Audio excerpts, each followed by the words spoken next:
Hey everybody, it's Johnny in southern Sweden. Good morning. Today is March 31st, 2026. Day 62. Haircut. Back in the woodcutting corner again. Just listening to the birds. Wow.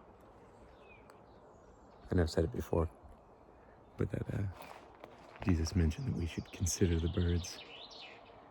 They don't sow or reap or gather into barns, but their Heavenly Father feeds them. How much more value are you than they?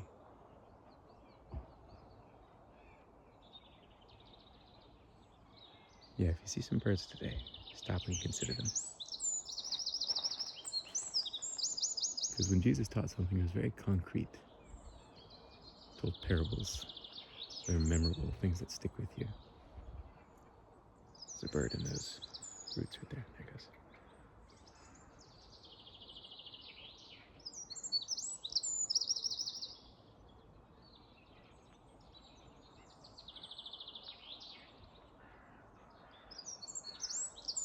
Springtime has arrived. It's a beautiful day. I hope you have a beautiful day. See you next time. Bye.